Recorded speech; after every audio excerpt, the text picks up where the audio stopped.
చదువుకోవాలని ఆశతో ఇంట్లో వాళ్ళను ఒప్పించి ఫ్రీ సీట్ తెచ్చుకొని మరీ పట్నానికి వెళ్ళింది ఒక పల్లెటూరు అమ్మాయి. అక్కడికి వెళ్ళిన తర్వాత ఎలాంటి ఇబ్బందులను ఎదుర్కొంది అని చెప్పే కథ ఇది. Hello all, welcome back to my stories.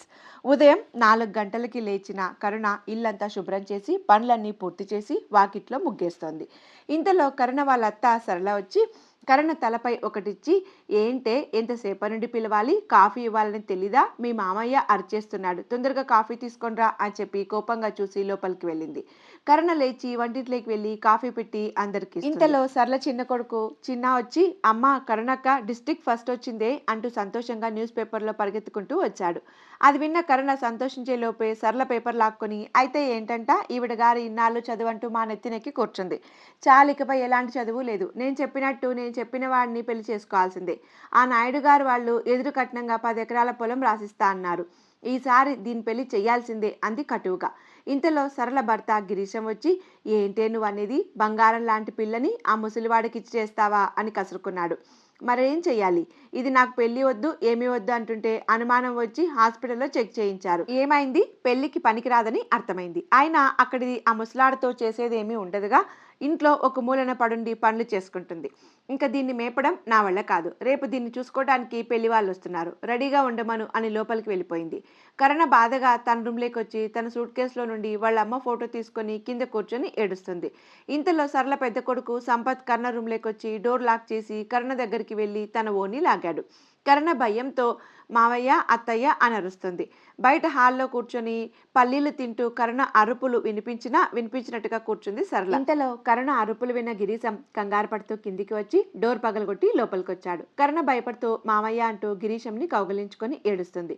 Girisham కోపంగా వెళ్ళి సంపత్ చెంప పగలగొట్టి, రే నువ్వు అసలు మనిషివేనా, తను నీకన్నా 3 సంవత్సరాలు పెద్దదిరా, నీకు అక్కతో సమానంరా, అడ్డగాడిదా, చీ అని కరుణపై ఓనీ కప్పి బయటికి తీసుకొచ్చాడు. సరళ కోపంగా లేచి, పిల్లాడేదో ముచ్చట పడుతుంటే చెడగొడతావేంటయ్యా, దాన్ని లోపలికి పంపించు అంది. సిగ్గులేదా, నువ్వు అసలు ఆడదానివేనా, చీ, దీని అమ్మా నాన్న చనిపోతే చిన్నప్పటి నుండి నీ పిల్లలతోనే కదే పెరిగింది, కూతుర్లా కాకపోయినా కనీసం మనిషిలా కూడా చూడలేదు దీన్ని, ఇప్పుడేకంగా నీ కొడుకు దీని జీవితం నాశనం చేస్తుంటే చూస్తూ ఉంటావా, బాగుపడవే, ఏదో రోజు అనుభవిస్తావు, కానీ ఇది ఇంట్లో ఒక్క క్షణం ఉన్నా నువ్వు కూడా దీన్ని ఏమైనా చేయగలవు అని లోపలికి వెళ్ళి కరుణ బట్టలన్నీ సర్దుకొని బయటికి వచ్చి పదమ్మ అని కరుణతో పాటు బస్టాండ్కి వచ్చాడు. కరుణ కంగారు పడుతుంది. ఇక నువ్వు సిటీకి వెళ్ళి చదువుకో తల్లి, ఉన్నట్టుండి ఎక్కడికని వెళ్ళను మామయ్య. గిరీశం కాసేపు ఆలోచించి కొంత డబ్బు తీసి కరుణ చేతిలో పెట్టి, ఇదిగోమ్మా, ఈ డబ్బుతో హాస్టల్లో ఉండు, నేను అప్పుడప్పుడు వచ్చి కలుస్తాను, నీకెలాగో ఫ్రీ సీట్ వచ్చింది కదా, బాగా చదువుకో, సరేనా అని బస్ రాగానే బస్ ఎక్కించాడు. కరుణ బస్ ఎక్కి కూర్చొని గిరీశం వైపే బాధగా చూస్తుంది. జాగ్రత్తగా వెళ్ళమ్మా, అక్కడికి వెళ్ళాక నాకు ఫోన్ చేయి, నేను అప్పుడప్పుడు చూడ్డానికి వస్తుంటాను అని చెప్పి బస్ కనిపించేంత వరకు చూసి వెళ్ళిపోయాడు. కరుణ మొదటిసారి ఊరు విడిచి వెళ్ళటం, బస్లో కూడా భయంగానే ఉంది. బస్ సిటీకి చేరేసరికి చీకటి పడిపోయింది. కరుణ బస్ దిగి హాస్టల్ కోసం తిరుగుతుంటే రోడ్డు మీద పోయే వాళ్ళంతా కరుణని తినేసేలా చూస్తున్నారు. కరుణ భయపడుతూ ముందుకు నడిచింది. కొంత దూరం వెళ్ళాక కరుణ ముందు ఒక కారు వచ్చి ఆగింది. అందులో నుండి 4 అబ్బాయిలు బీర్లు తాగుతూ దిగారు. కరుణ వాళ్ళ నుండి తప్పించుకోవాలని చాలా ట్రై చేసింది. కానీ వాళ్ళ 4 తను ఒక్కతి తన వల్ల కాలేదు. అందరూ కరుణని బలవంతంగా కారులో ఎక్కించుకొని ఊరి చివరికి తీసుకొచ్చారు. కారు ఆగగానే కరుణ డోర్ ఓపెన్ చేసుకుని బయటకు వచ్చి పరుగులు తీసింది. ఆ అబ్బాయిలు కూడా ఆగవే అంటూ కరుణ వెనకాలే పరిగెడుతున్నారు. కరుణ కొంత దూరం వెళ్ళి వెనక్కి చూస్తూ ఎదురుగా వస్తున్న ఒక స్కూటీకి తగిలి కింద పడింది. స్కూటీ నడిపిస్తున్న అమ్మాయి కంగారు పడుతూ స్కూటీ దిగి కరుణ దగ్గరికి పరుగున వచ్చి చెయ్యి అందించింది. కరుణ ఆ అమ్మాయి సహాయంతో పైకి లేచింది. కానీ కాలికి దెబ్బ తగలడం వల్ల నిలబడలేకపోతుంది. ఆ అమ్మాయి కరుణ కాలు చూసి, దెబ్బ తగిలిందా, నిలబడలేకపోతున్నావు అంది. కరుణ భయంగా చూస్తూ అవును అన్నట్టు తలూపింది. ఆ అమ్మాయి సరే, ఎందుకు పరిగెడుతున్నావు అని అడిగింది. కరుణ వెనకాల పరిగెత్తు వస్తున్న రౌడీలను చూపించింది. వాళ్ళు 4 వచ్చి, ఏయ్ దాన్ని అలా పంపించవే అన్నారు. ఆ అమ్మాయి వాళ్ళని చూసి విషయం అర్థమై తన బ్యాగ్లో ఉన్న గన్ తీసి వాళ్ళకి గురిపెట్టింది. వాళ్ళు భయపడి పారిపోయారు. కరుణ ఆ అమ్మాయి చేతిలో ఉన్న గన్ చూసి భయపడి దూరంగా జరగబోయి కాలు నొప్పికి కింద పడిపోయింది. ఆ అమ్మాయి వెంటనే కరుణని కింద పడకుండా పట్టుకుంది. ఆ అమ్మాయి చేతి స్పర్శ కరుణకి తగలగానే కరెంటు షాక్ కొట్టినట్టయి గట్టిగా కళ్ళు మూసింది. ఆ అమ్మాయి కరుణను చూసి ఏమైంది అని అడిగింది. కరుణ తేరుకొని భయపడుతూ గన్ని చూసింది. ఆ అమ్మాయి నవ్వుకొని, ఇది ఒరిజినల్ గన్ కాదు, భయపడకు, బొమ్మ తుపాకీ, మా పక్కింటి అబ్బాయి కావాలని ఏడిపిస్తే నేనే కొన్నాను, ఇది ఇలా పనికొచ్చింది. కరుణ ఓహో అవునా అని చాలా సంతోషపడింది. ఆ అమ్మాయి అవును. ఇంతకీ నీ పేరేంటి అంది. కరుణ అంది. ఓ నైస్ నేమ్. నా పేరు అను. నువ్వు ఈ సిటీకి కొత్తనా? అసలు నువ్వు ఏం చేస్తుంటావు? ఇక్కడికి ఎందుకు వచ్చావు అని అడిగింది ఆ అమ్మాయి. కరుణ తన చదువు గురించి చెప్పింది. అయితే నువ్వు టాపర్ అన్నమాట. ఇంతకీ నిన్నెక్కడ దింపాలి? నాకు ఇక్కడెవరూ తెలియదు. హాస్టల్‌లో జాయిన్ అవ్వాలి. అవునా? ఈ టైంలో హాస్టల్‌కి ఎంట్రీ ఉండదు. కరుణ కంగారు పడుతూ చూస్తుంది. ఇప్పుడెలా? ఏం చేద్దాం? అని కాసేపు అను కూడా ఆలోచించి ఒక పని చెయ్యి. పక్కనే నా ఫ్లాట్ ఉంది. ఈరోజు నా రూమ్‌లో ఉండు. రేపు పొద్దున్నే కాలేజీలో జాయిన్ అవ్వు. కరుణకి పోయిన ప్రాణం తిరిగి వచ్చినట్టు అయింది. ఇంత రాత్రి రాక్షసుల్లాంటి మనుషులు తిరిగే సమయంలో తనకొక ధైర్యం దొరికిందని సంతోషించి వెంటనే మొహమాట పడకుండా సరే అంది. ఇద్దరూ కలిసి అను రూమ్‌కి వెళ్లారు. అను అదిగో అదే వాష్‌రూమ్. నువ్వెళ్ళి ఫ్రెష్ అయ్యిరా. నేను ఏదైనా ఫుడ్ ప్రిపేర్ చేయడానికి ట్రై చేస్తా అంది. అందుకు కరుణ అర్థం కానట్టు చూసి ట్రై చేయడం ఏంటి అంది. అంటే నాకు వంట సరిగ్గా రాదు. మార్నింగ్ టిఫిన్, ఆఫ్టర్‌నూన్ లంచ్ క్యాంటీన్‌లో చేసేస్తా. నైట్ ఏమీ తినను. మరీ ఆకలేస్తే ఆర్డర్ చేయడమో లేక ఏదో మ్యాగీ లాంటివి ట్రై చేస్తా. Some times okay. Some times మాడిపోతాయి. పోనీ నేను చెయ్యనా? నాకు చాలా బాగా వచ్చు. నువ్వు చేస్తావా? నా దగ్గర సరుకులు ఎక్కువగా లేవులే కానీ కంగారు పడకు. ఫుడ్ ఆర్డర్ చేసేస్తాలే. నువ్వెళ్ళి ఫ్రెష్ అయ్యిరా. సరే అని వెళ్ళి ఫ్రెష్ అయ్యి వచ్చింది. ఈలోగా అను ఫుడ్‌ని ప్లేట్‌లో పెట్టి వాటినే చూస్తూ కూర్చుంది. కరుణ ఏంటండి అలా చూస్తున్నారు? అంది. అంటే నేను రోజు ఎవరి కోసం వెయిట్ చేయను. ఆకలేస్తే లాగించేయడమే. ఇవాళ నువ్వు ఉన్నావు కదా! సో వెయిట్ చేయకపోతే బాగోదని. ఇంతకీ నువ్వు ఈ లంగా ఓణీలు తప్ప వేరే వేసుకోవా? అంది. ఏం బాగోలేనా? అంది కరుణ. యాక్చువల్లీ చాలా చాలా బాగున్నావు. కరుణ బ్లష్ అవుతూ తలదించుకుంది. ఓకే కమ్ ఆకలేస్తుంది. అవును నువ్వు చికెన్ బిర్యానీ తింటావుగా? నేనెప్పుడూ తినలేదు. అను ఆశ్చర్యంగా చూసి అంటే నువ్వు నాన్ వెజ్ తినవా? అయ్యయ్యో! అనవసరంగా ఆర్డర్ చేసేసానా? అంది. కరుణ సైలెంట్‌గా తలదించుకుంది. ఏమైంది? ఎందుకలా ఉన్నావు? మీ అమ్మా నాన్న వాళ్ళు గుర్తొచ్చారా? మా అమ్మా నాన్న నా చిన్నప్పుడే చనిపోయారు అంది ఏడుస్తూ.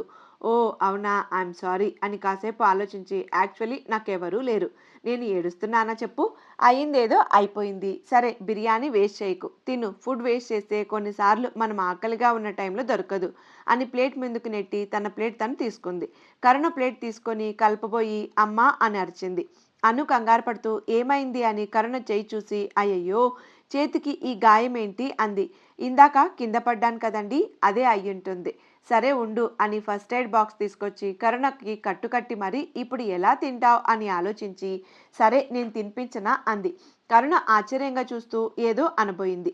కానీ అను ఆల్రెడీ కరుణ నోట్లో ముద్ద పెట్టేసింది. అను తినిపిస్తుంటే కరుణకి కళ్ళల్లో నీళ్లు తిరుగుతున్నాయి. ఏమైంది? ఎందుకు ఏడుస్తున్నావు? కారంగానా? ఏమీ లేదు కదా! ఒకవేళ గాయాలు నొప్పిగా ఉన్నాయా? అంది అమాయకంగా. ఇప్పటి వరకు నాకెవరూ తినిపించలేదండి అని ఏడుస్తూ కళ్ళు తుడుచుకుంది. ఓయ్ ఏడవకు. నువ్వు ఏడుస్తుంటే నాకు ఏడుపొస్తుంది. నాకు కూడా మా వాళ్ళు గుర్తొస్తున్నారు. అవును నిజంగానే మీకెవరూ లేరా? అందరూ ఉన్నారు కానీ వాళ్ళకి నేను వద్దంట. అందుకే ఇలా వచ్చి నా అంతట నేను ఏదో జాబ్ చేసుకుంటూ బ్రతుకుతున్నాను. ఏ ఎందుకొద్దంట? వద్దులే వదిలే. నువ్వేమైనా తప్పు చేశావా? ఉహు నా విషయంలో ఆ దేవుడే తప్పు చేశాడు. నన్ను చూడ్డానికి అందరిలాగే పుట్టించాడు. కానీ నేను అందరిలాంటి అమ్మాయిని కానంట. ఏదో అంటరాని రోగిలా చూసేవాళ్ళు. నాకది నరకంగా ఉండేది. అందుకే అక్కడ ఉండలేక వచ్చేశాను. కరుణ ఆ మాటలు వినగానే సరళ తనని అన్న మాటలు గుర్తొచ్చి అంటే ఈ అమ్మాయి కూడా నాలాగేనా? అందుకే ఇందాక తన చెయ్యి నన్ను తాకితే నాకేదోలా అయింది అని ఆలోచించింది. అను కరుణ మొహం ముందు చిటిక వేసి హలో మేడం ఏం ఆలోచిస్తున్నావు? అంది. కరుణ ఏం లేదు అంది. సరే ఇవన్నీ నేను సర్దుతాను. నువ్వెళ్ళి బెడ్రూమ్‌లో పడుకో. నాకు కొంచెం వర్క్ ఉంది. ఇక్కడే సోఫాలో కూర్చొని చేసుకుంటా అని అన్నీ సర్దేసి ల్యాప్‌టాప్ అండ్ కొన్ని ఫైల్స్ ముందు పెట్టుకొని వర్క్ చేసుకుంటూ ఉంది. కరుణ లోపలికి వెళ్ళి బెడ్‌పై పడుకుందే కానీ తనకి అను మొహమే కళ్ళల్లో మెదులుతుంది. ఉలిక్కిపడి లేచి నాకెందుకిలా అవుతోంది? ఇదంతా తప్పు కదా అని ఆలోచిస్తుంది. ఇంతలో వర్క్ కంప్లీట్ చేసుకొని అను లోపలికి వచ్చి ఏంటి ఇంకా నిద్రపోలేదా? అని అడిగి బెడ్‌కి ఇంకో వైపు పడుకుంది. కరుణ బెడ్‌పై పడుకొని అనుని చూస్తూ అలాగే నిద్రలోకి జారుకుంది. నెక్స్ట్ డే మార్నింగ్ అను లేచి ఫ్రెష్ అయ్యి కరుణ లే అని దుప్పటి తీసి చూసింది. కానీ కరుణ అక్కడ లేదు. అన్ని పిల్లోస్ పెట్టి ఉన్నాయి. అను కంగారు పడుతూ బయటికి వచ్చి కరుణ కరుణ ఎక్కడున్నావు అని అరిచింది. కరుణ కిచెన్‌లో నుండి ఇక్కడ అంది. అను వెనక్కి తిరిగి చూసి ఆశ్చర్యపోయింది. కరుణ అను దగ్గరికి వచ్చి అను మొహం ముందు చేతులు ఆడిచి అనుగారు కాఫీ తీసుకోండి అంది. అను తేరుకొని కాఫీ తీసుకొని సోఫాలో కూర్చుంటూ నువ్వు ఈ డ్రెస్‌లో చాలా బాగున్నావు అంది. కరుణకి సిగ్గేసి తల దించుకొని థ్యాంక్ యూ అంది. అవును, మీ కాలేజ్ డీటెయిల్స్ చెప్పు, దానికి దగ్గరలో ఉన్న హాస్టల్ నేమ్ చెబుతాను. కరుణ డల్గా తలదించుకొని కాలేజ్ డీటెయిల్స్ చెప్పింది. సరే పద, డ్రాప్ చేస్తా అని బ్యాగ్ తీసుకొని స్కూటీ తీసుకొని బయటికి వచ్చింది. కరుణ కూడా తన బ్యాగ్ తీసుకొని బయటకు వచ్చింది. అను కరుణ చెప్పిన కాలేజ్ ముందు ఆపి, ఇదిగో ఇదే నువ్వు చెప్పిన కాలేజ్ అంది. కరుణ వెనక్కి కూడా తిరిగి చూడకుండా సైలెంట్ గా లోపలికి వెళ్ళిపోయింది. కరుణ అలా కనీసం వెనక్కి కూడా తిరిగి చూడకుండా వెళ్ళేసరికి అనుకి బాధగా అనిపించింది. కానీ మళ్ళీ ఎప్పటికైనా తను ఒంటరిగానే ఉండాలన్న సంగతి గుర్తు చేసుకొని స్కూటీ స్టార్ట్ చేసి కొంత దూరం వచ్చి, అయ్యో ఖర్చులకి డబ్బులు ఉన్నాయో లేవో అనుకొని తిరిగి కాలేజ్ దగ్గరికి వచ్చి లోపలికి వెళ్ళి చూసింది. అక్కడ నిన్న ఎవరైతే రోడ్డుపై కర్ణ వెంట పడ్డారో ఆ నలుగురు అబ్బాయిలే ఇప్పుడు కర్ణని ర్యాగింగ్ చేస్తున్నారు. వాళ్ళ బిహేవియర్కి కర్ణ ఏడుస్తోంది. ఒకడు గట్టిగా నవ్వుతూ, ఏం దొరికావే, నిన్న మిస్ అయినా ఇవాళ నీ అంతటి నువ్వే వచ్చి దొరికిపోయావు అని తన ఓని లాగుతున్నాడు. అను కోపంగా వెళ్ళి కరుణ ఓనిని పట్టుకున్న వాడి చెంప పగలగొట్టింది. ఆ అబ్బాయి కోపంగా అను మీదికి రాబోతుంటే బ్యాగ్లో ఉన్న పేపర్ స్ప్రే వాళ్ళ కళ్ళల్లో కొట్టి కరుణ చేయి పట్టుకొని పరిగెత్తుకుంటూ బయటికి వచ్చేసింది. కరుణ ఏడుస్తూ అనుని కౌగిలించుకుంది. అను కరుణ తల నిమురుతూ, ఏం కాదు, నేనున్నాగా అని ధైర్యం చెప్పి ఇంటికి తీసుకొచ్చింది. అను కరుణని సోఫాలో కూర్చోబెట్టి వాటర్ తీసుకొచ్చి ఇచ్చి పక్కన కూర్చుంది. వాళ్ళు అలా చేస్తుంటే లాగి చెంప పగలగొట్టకుండా ఏడుస్తున్నావేంటి చండాలంగా, అంత సరదాగా ఉందా నీకు? కరుణ ఏడుస్తూనే వాళ్ళంతమంది ఉన్నారు, నేను ఒక్కదాన్నే ఉన్నాను, నేనేం చేయగలను అంది. నేను కూడా ఒక్కదాన్నే కదా, నేను నిన్ను సేవ్ చేయలేదా నిన్న ఇంకా ఇవాళ, మీకున్నంత ధైర్యం నాకు లేదు కదా. ఆహా, మంచిదైంది నీకు, ఇలాగే అవ్వాలి. కనీసం థ్యాంక్స్ కూడా చెప్పకుండా వెనక్కి కూడా చూడకుండా వెళ్ళావుగా, బాగైందా. మరి మీరు తెల్లవారగానే నన్ను పంపేయాలని అనుకుంటే నాకు కోపం రాదా? నాకు ఇక్కడ ఎవరు ఉన్నారని అలా కాలేజ్ గేట్ దగ్గర వదిలేసి వెళ్ళిపోయారు. ఓ అదా నీ ప్రాబ్లం. నువ్వు పొద్దున్నే లేచి రెడీ అయితే తొందరగా వెళ్ళిపోవాలని ఉందేమో అనుకున్నా. కానీ ఇలా అని నువ్వు చెబితే కానీ నాకు తెలిసేది. నాకు పొద్దున్నే లేచే అలవాటుంది, అది కూడా నా తప్పేనా? తల్లి నీకో దండం, పోయి లోపల తొంగు, నేను ఆఫీస్కి వెళ్ళి వస్తా, లేట్ అవుతుంది. కరుణ ఏడుపు మొహం పెట్టింది. మళ్ళీ ఏమైంది? ఇవాళ ఒక్కరోజు ఉండొచ్చుగా, నాకు చాలా భయమేస్తుంది, చాలా అంటే చాలా భయంగా ఉంది. అను కాసేపు ఆలోచించి సరే అని వెళ్ళి బెడ్పై పడుకుంది. అదేంటి అలా పడుకున్నారు? నాకు ఈ మధ్య ఆఫీస్ వర్క్ ఎక్కువ అవడం వల్ల నిద్ర లేదు. అందుకే నువ్వు కూడా నా బుర్ర తినకుండా నిద్రపో, రేపటి నుండి రెగ్యులర్గా కాలేజీకి వెళ్ళాలి కదా అని కళ్ళు మూసుకుంది. కరుణ నవ్వుకొని అనుని అలాగే చూస్తుంది. అను కళ్ళు తెరిచి చూడగానే కరుణ కళ్ళు మూసుకుంది.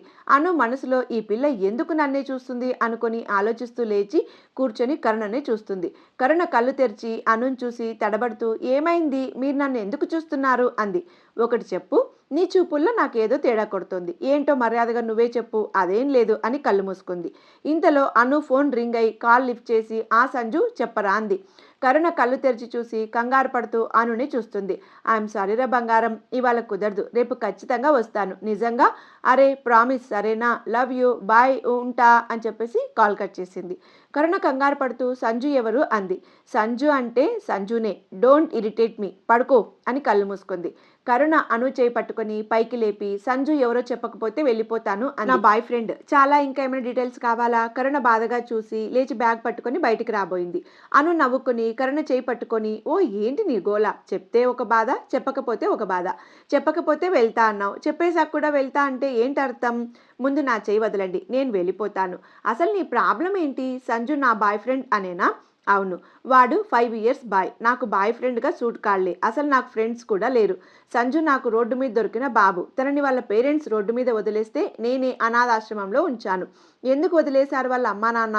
వాడు అబ్బాయి అయినా వాడి ప్రవర్తన అబ్బాయిలో ఉండదు. అంటే అతను ఎస్, అసలు ఇలా ఎందుకుంటారు? పుట్టుకతో వచ్చింది, అది మనుషులు తప్ప ఎలా అవుతుంది? అవును నిజమే, ఈ ప్రపంచంలో తక్కువ కులాలు తక్కువ మతాలు అంటూ ఎలా గొడవ పడుతున్నారో అలాగే ఆడ మగ కాకుండా వేరే జెండర్ ఉండకూడదని అనుకుంటూ గొడవ పడుతూ ఇలా మిగతా వాళ్ళని సమాజం నుండి వెలివేస్తున్నారు. ఈ ప్రపంచంలో ఏది జరిగినా అది మన మంచికే, ఇదంతా ఆ దేవుడు చేశారు అంటారు కదా. మరి ఈ పుట్టుకిచ్చింది కూడా దేవుడేగా, దాన్ని ఎందుకు జీర్ణించుకోలేకపోతున్నారో నాకు అర్థం కావటం లేదు. కన్న తల్లిదండ్రులు కూడా అంటరాని వాళ్ళల్లో చూస్తున్నారు. మా వాళ్ళు నన్ను దూరం పెట్టినప్పుడు నేను చాలా బాధపడ్డాను. 2-3 టైమ్స్ చావాలి అనుకున్నాను కూడా. కానీ నేనెందుకు చావాలి? నా తప్పేముంది? నేను అందరిలాగే కదా. నా తల్లి కూడా నన్ను 9 నెలలు కడుపులో మోసి పుట్టు నొప్పులతో బాధపడి నన్ను కనింది కదా. మిషన్ నుండి ఊడి పడలేదు కదా నేను. తనకి తెలీదా? తప్పు నాది కాదని అలా ఎలా కన్నబిడ్డను దూరం చేసుకోవాలనిపించింది మా అమ్మ నాన్నకి? నేనేం పాపం చేశాను? ఆవిడ కడుపున పుట్టడమా లేక ఈ భూమి మీద పడడమా అని అను మోకాళ్ళపై కూర్చొని ఏడుస్తుంది. కరుణకి కూడా బాధగా అనిపించి అనుని దగ్గరికి తీసుకొని, ఏడవకండి అనుగారు, ఇంత మంచి వారైనా మిమ్మల్ని వదులుకొని మీ వాళ్ళు తప్పు చేశారు. ఏదో ఒక రోజు ఆ తప్పు తెలుసుకొని వాళ్ళే వస్తారు. ఏడవకండి అని అను కళ్ళు తుడిచి ఓదారుస్తుంది. అను తేరుకొని కరుణకు దూరం జరిగి ఐఎమ్ సారీ అంది. దేనికి సారీ? నా గురించి చెప్పాక కూడా నేను నిన్ను కౌగిలించుకుంటే నువ్వు ఖచ్చితంగా తప్పుగా అనుకుంటావు. అందుకే దూరం జరిగాను. I'm sorry. నేనేం తప్పుగా అనుకోను. ఎందుకంటే నాకు ఆ బాధ ఏంటో తెలుసు. ఇప్పుడు మీ బాధ కూడా నాకు తెలుసు. సారీ చెప్పక్కర్లేదు. అవునా అని అను కూడా కొంచెం కళ్ళు తుడుచుకొని కూర్చుంది. కానీ నాకు మీతో ఒక మాట చెప్పాలని ఉంది. కానీ మీరెలా తీసుకుంటారో అర్థం కావటం లేదు. నేనేం ఛాన్స్ తీసుకోవాలని చెప్పటం లేదు. నువ్వేం చెప్పాలనుకుంటున్నావో నాకు తెలుసు అని అను అంది. కరుణ ఆశ్చర్యంగా చూసి ఏం తెలుసు అంది. ఇందాక సంజు నా బాయ్ ఫ్రెండ్ అన్నప్పుడు నీ కళ్ళల్లో వచ్చిన కోపం, నువ్వు నీ మనసులో నా గురించి ఏమనుకుంటున్నావో అని అర్థమవుతుంది. నువ్వు నన్ను ఇష్టపడుతున్నావు కదా? కరుణ భయపడుతూ అవును అని కాసేపు ఆలోచించి ఇప్పుడు చెప్పండి, నేను ఈ ఇంట్లో ఉండనా లేక వెళ్ళిపోనా అంది. అను నవ్వుకొని నువ్వు కరెక్ట్గా ఏం చెప్పలేదు, ఉండడం ఉండకపోవడం నీ ఇష్టం అని బెడ్పై కూర్చుంది. కరుణ అంటే మీకు నేను ఇష్టం లేదా? అను అలా అని నేను చెప్పలేదే అని నవ్వుకుంది. కరుణకి అర్థమై అను దగ్గరికి వచ్చి అనుకి ఆనుకొనేలా కూర్చొని నేను ఇంకొకటి చెప్పాలి అంది. చెప్తే చెప్పు, కానీ ఈ దౌర్జన్యం ఏంటి? ఏం చేద్దాం అనుకుంటున్నావు నన్ను? లే ముందు దూరం జరుగు. కరుణ భయపడి టక్కుని లేచి నిలబడింది. అను నవ్వుకొని ఇప్పుడు చెప్పు అంది. ఏం లేదు, మీరు ఇలా కసురుకుంటేనే నాకు అర్థమైంది. నేను హాస్టల్కి వెళ్ళిపోతాను. ఆ వెళ్ళు, ఎలా వెళ్తావో నేను చూస్తాను అని అను అనగానే నేను నిజంగానే వెళ్తాను అని డోర్ వరకు వచ్చి వెనక్కి చూసింది కరుణ. అను నవ్వుతూ చూస్తోంది. కరుణ బ్యాగ్ పడేసి వెనక్కి తిరిగి వచ్చి అనుని కౌగిలించుకొని నేను వెళ్ళను, నన్ను నీతోనే ఉండనీవా అంది. పిచ్చి నీకు, ఇంకా అర్థం కాలేదా? నేను నిన్ను ప్రేమిస్తున్నాను అని అను అనగానే కరుణ ఆశ్చర్యంగా చూసింది. నిన్న నువ్వు కింద పడినప్పుడే నిన్ను చూసి పడిపోయాను. నువ్వు కూడా నిన్ననే పడిపోయావని తెలుసు, కానీ బిల్డప్ ఇచ్చావుగా, అందుకే ఊరుకున్నాను. ఎలా తెలుసు అని కరుణ అడగగానే నడుం మీద చెయ్యేస్తే పక్కన రౌడీలను కూడా మర్చిపోయావుగా. కరుణ సిగ్గుపడుతూ అనుని గట్టిగా హత్తుకొని ఐ లవ్ యూ అనుగారు అంది. నేను కూడా అను అని అను అనగానే కరుణ చిరుకోపంతో చూసి ఏయ్, నేను కూడా ఏంటి, సరిగ్గా చెప్పండి అని చెంపపై గిల్లింది. ఓయ్ పిల్ల, ఏంటే నా మీద ఈ దౌర్జన్యం చేస్తున్నావు? కరుణ సారీ అని అనగానే అను నవ్వుతూ పర్లేదులే, ఇలాగే బాగుంది అని కరుణని కౌగిలించుకొని థ్యాంక్స్ అంది. కరుణ ఎందుకు థ్యాంక్స్ చెప్తున్నారు అని అనగానే నా ఒంటరి జీవితంలోకి వచ్చి నాకంటూ ఒకరున్నారని తెలిసేలా చేసినందుకు. అలా అయితే నేనే మీకు పెద్ద థ్యాంక్స్ చెప్పాలి. థ్యాంక్స్ అయితే చెప్పు, కానీ మాటలతో కాదు. కరుణ అర్థం కానట్టు చూసింది. అను కరుణ కళ్ళలోకి చూస్తూ ఐ లవ్ యూ అని కరుణ చెంపపై ముద్దు పెట్టింది. కరుణ షాక్లో ఉండిపోయింది. సిటీకి వచ్చిన తర్వాత కరుణ జీవితం ఎలా ఉండబోతుందో అని భయపడిపోయింది. అనుకోకుండా అను పరిచయం అవ్వటం, అనుతో లవ్లో పడ్డం అన్నీ ఒకసారిగా జరిగిపోయాయి. వాళ్ళిద్దరి ప్రేమ కథకు సుఖాంతం అయ్యింది. ఇది ఇవాల్టి కథ. ఈ కథ మీకు నచ్చిందని అనుకుంటున్నాను. కథ నచ్చితే లైక్ చేయడం, ఛానల్ సబ్స్క్రైబ్ చేయడం మర్చిపోవద్దు. కథను లాస్ట్ వరకు విన్నందుకు ధన్యవాదాలు. వచ్చే కథతో మళ్ళీ కలుద్దాం.